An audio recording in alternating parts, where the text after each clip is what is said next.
dan kepada keluarga Nabi dan sahabat-sahabat. Saya sempat post koyong Fisari. Jadi gini bahasa Arab, Allahumma ya Allah, sholli wa sallim, berikanlah keselamatan keberkahan pada tercurah pada Nabi Muhammad. Nah, apa namanya? Bersolawat, mendoakan Rasulullah SAW dengan tujuan meminta kekebalan. Nyambung nggak teman-teman? Ya, paham kan? Nah, bukan berarti solawat itu bisa kita gunakan atau menjadikan solawat sebagai mantra agar kita bisa mendapatkan ilmu kebal. Nah, bukan seperti itu. Bahkan, saya akan menceritakan kepada teman-teman sekalian salah satu riwayat yang bisa kita ambil atau kita petik pelajarannya. Hanya satu riwayat ini yang bisa menyadarkan kita dari jeratan atau perangkap dari jin. Jadi di dalam tubuh kita pun juga mengandung energi, yaitu zat besi yang besi. bisa kita mohon pada Allah untuk dibagikan untuk mengcover daripada besi yang sebenarnya yang menghantam di diri kita sampai buji kerak tulangnya tok. Oh yang ini. Oh, jadi zat besi yang ada di dalam tubuh kita itu menurut teori dari Gus Irfan adalah besi-besi di mana kita bisa mengontrol ke seluruh tubuh dan bisa melindungi kita dari sayatan pedang. Wow. Aduh Gus Irfan, zat besi.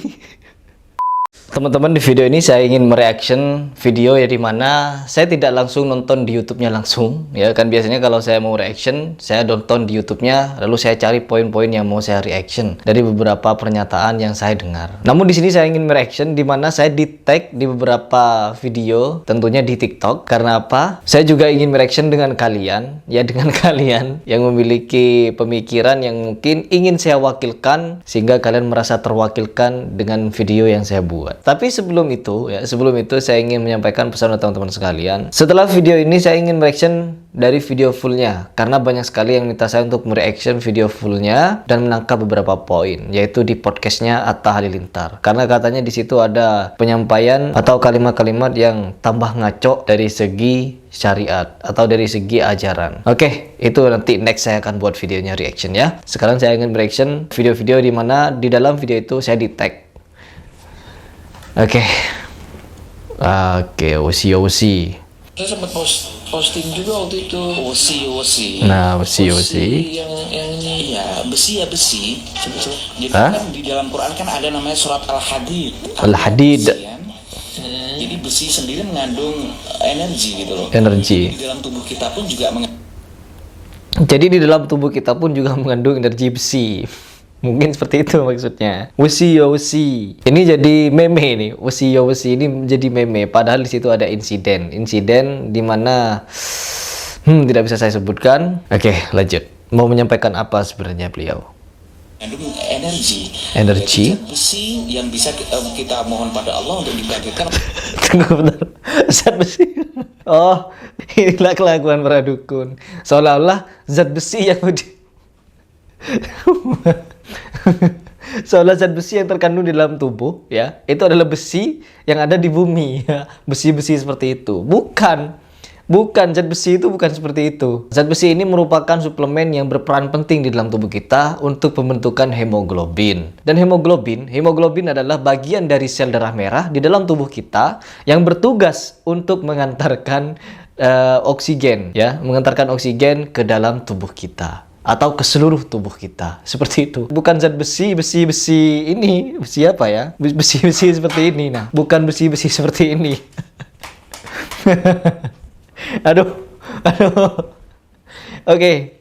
Ya itu mungkin kekurangan dari informasi dari siapa namanya? Dari Gus Irfan. Jadi di sini saya ingin meluruskan. Oke, saya bukan penggemar biologi sebenarnya, namun saya juga paham beberapa. Oke, coba kita ulang ya, kita lanjut. Gitu loh. Jadi di dalam tubuh kita pun juga mengandung energi, yaitu zat besi yang bisa kita mohon pada Allah untuk dibagikan untuk mengcover daripada besi yang sebenarnya yang menghantam di diri kita sampai buji kerak tulangnya tok. Oh yang ini. Oh, jadi zat besi yang ada di dalam tubuh kita itu menurut teori dari Gus Irfan adalah besi-besi di mana kita bisa mengontrol ke seluruh tubuh dan bisa melindungi kita dari sayatan pedang. Wow.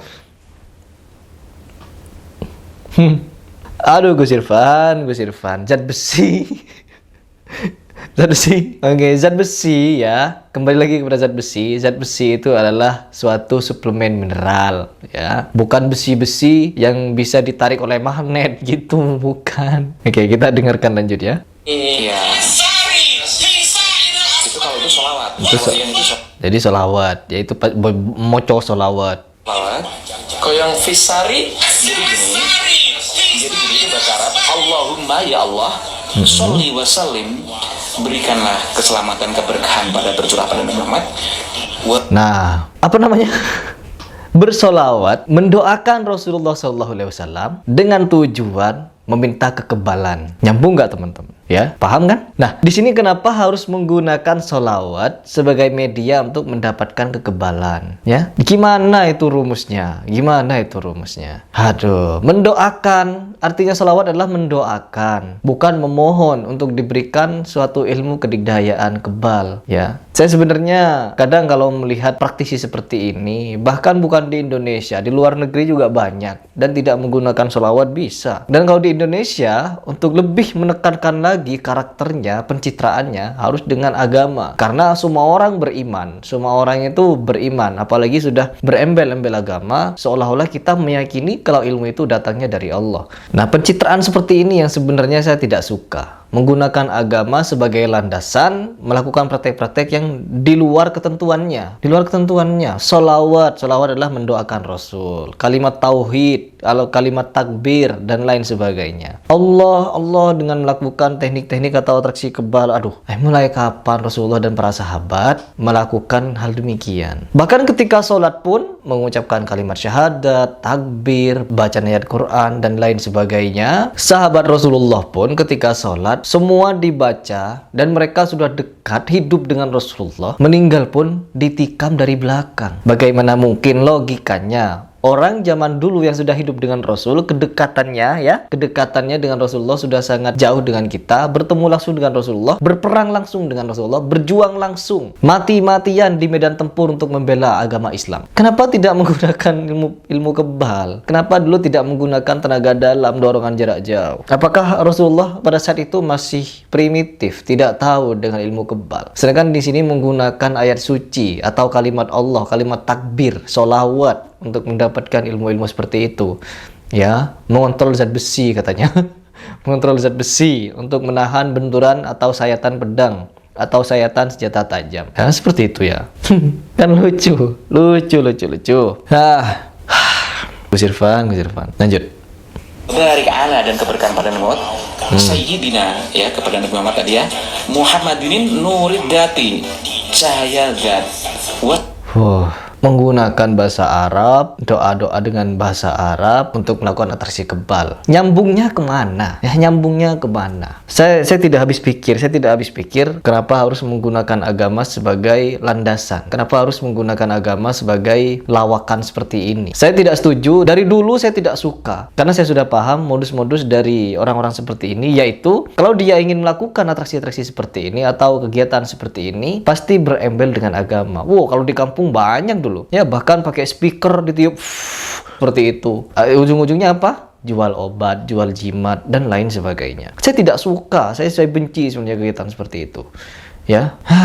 Semoga dengan adanya mereka di YouTube ini, podcast-podcast, mereka tambah membuka kebobrokan mereka di bidang supranatural. Dan kita bisa bersama-sama atau beramai-ramai mencerdaskan anak bangsa dari dunia perdukunan ini. Ya, memang tidak sedikit orang yang masih percaya dengan hal-hal seperti ini. Ya, memang tidak sedikit. Namun, saya sebagai seorang muslim akan selalu berbicara untuk saling mengingatkan. Ya, mengingatkan dan mengajak bahwa ini satu hal yang penting. Sihir itu ada. Namun, kalau kita percaya pada ayat suci Al-Quran bahwa sihir itu lemah dan kita bisa diserang sihir kalau kita di posisi yang lemah, apalagi sampai selemah-lemahnya kepercayaan kita atau drop mental kita bahwa dengan mudah pada saat itu kita diserang sihir. Namun, tidak ada satupun dari arah manapun penyihir itu bisa munculkan kemudaratan kepada manusia selagi manusia memiliki keimanan. Ya, selagi manusia mensugesti dirinya agar percaya bahwa tidak ada kekuatan sihir pun yang bisa melukai manusia. Ya, tidak ada. Dengan cara apapun mereka tidak akan menang. Sehebat apapun si pelaku sihir itu tidak akan bisa melukai manusia. Kecuali manusia itu sudah terserang mentalnya, jatuh down, maka masih kemungkinan loh. masih kemungkinan. Oke, lanjut kita nonton kelucuannya.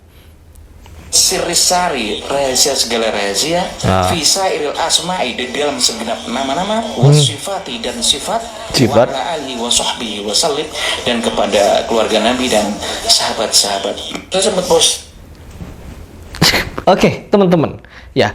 Poin yang saya tangkap di sini, yang ingin saya reaction atau yang ingin saya sampaikan untuk teman-teman sekalian, mantra, ya, doa-doa itu, sebutan-sebutan itu yang dilakukan oleh Gus Irfan, itu adalah mantra. Mantranya untuk mendapatkan ilmu kekebalan. Ya, taruhlah itu mantra untuk mendapatkan ilmu kekebalan. Dengan cara apa? Membaca sholawat, dengan membaca nama-nama dan lain sebagainya. Sholawat, kalau dari segi fungsinya apa sholawat? Ya, fungsinya apa sholawat? Yaitu untuk mendoakan Rasulullah SAW. Nah, bukan berarti sholawat itu bisa kita gunakan atau menjadikan sholawat sebagai mantra agar kita bisa mendapatkan ilmu kebal. Nah, bukan seperti itu. Bahkan, saya akan menceritakan kepada teman-teman sekalian salah satu riwayat yang bisa kita ambil atau kita petik pelajarannya. Hanya satu riwayat ini yang bisa menyadarkan kita dari jeratan atau perangkap dari jin. Di mana jin ini bisa menyerupai apapun yang dia mau, bisa menyerupai apapun yang dia inginkan. Karena itu memang kelebihan yang Allah berikan kepada jin. Di samping itu semua, di balik apa yang ingin saya ceritakan adalah bahwa Abu Hurairah pernah menangkap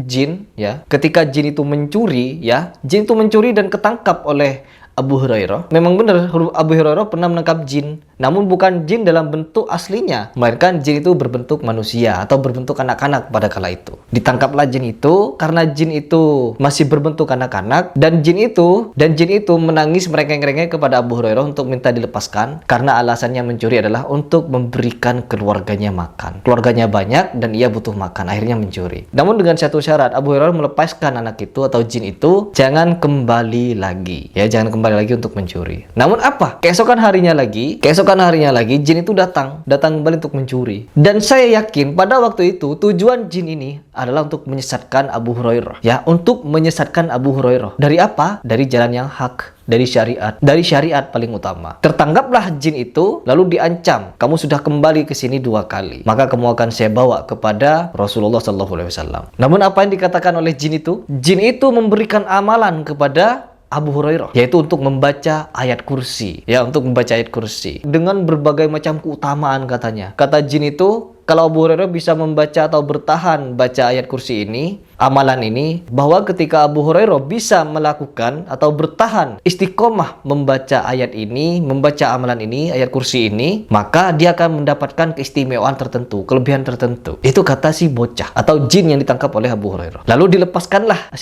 jin itu oleh Abu Hurairah dan datang kepada Rasul. Ya, Abu Hurairah mengadukannya kepada Rasulullah SAW bahwa dia mendapatkan suatu amalan atau bacaan dari seorang anak dan suatu keistimewaan tertentu. Nah, mendengar kata-kata itu, mendengar pertanyaan itu, apa kata Rasulullah? Rasulullah langsung menjawab tegas, bohong.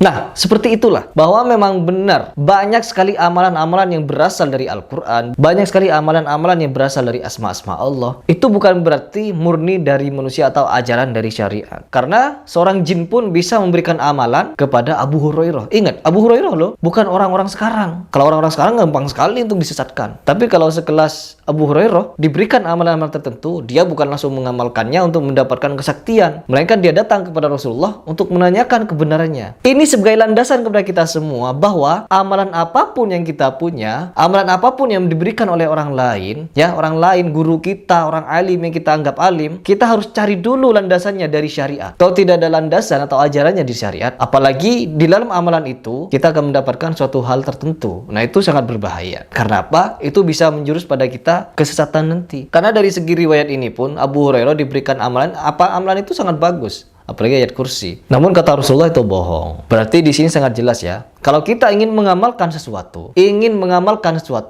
amalkanlah dan lakukan untuk mendapatkan ridho Allah. Dengan cara apa? Dengan cara kita harus belajar dari segi syariat dulu. Kalau itu sudah keluar dari syariat, kalau itu sudah keluar dari jalur-jalur yang diajarkan Rasulullah, maka itu bukan amalan yang hak. Kita harus tinggalkan, ya, seperti itu. Apalagi dengan amalan-amalan itu kita bisa mendapatkan kekebalan, terus pukulan jarak jauh, terus bisa memelet orang dan lain sebagainya. Itu sudah nyeleneh karena Rasulullah tidak ada mengajarkan seperti itu. Sekalipun itu datangnya dari Al-Quran, maksudnya menggunakan amalan-amalan tertentu dari Al-Quran, maka itu sesungguhnya sesat. ya, apalagi mengamalkan itu untuk tujuan ya untuk perihal dunia, ya itu bukan. Karena sama sekali Rasulullah tidak pernah mengajarkan. Nah, video ini pendek ya, di mana saya ingin menjelaskan dari segi apa yang disampaikan oleh siapa namanya? Gus Irfan. Yaitu dengan mantra-mantra yang berasal dari sholawat, dari kalimat tauhid, kalimat takbir, dan lain sebagainya. Ini semua kalimat-kalimat yang suci. Ini semua kalimat-kalimat atau seperti selawat adalah doa ya kepada Rasulullah. Lalu digunakan untuk meminta ilmu kebalan. Kan nggak nyambung sudah. Jurusannya sudah tidak nyambung. Dan dipaksa disambung-sambungkan. Seolah-olah semua orang awam. Kalau orang awam, ingat, orang yang awam pastinya mungkin akan percaya. Namun bagi orang yang memiliki wawasan, bagi orang yang memiliki kecerdasan tertentu, maka dia akan menentang. Sekalipun ilmunya tidak tinggi, kalau dia cerdas dalam menelaah suatu keadaan, maka dia tidak akan percaya. Jadi, cerdaslah sebagai anak bangsa. Saya Heri Pras mengucapkan salam cerdas.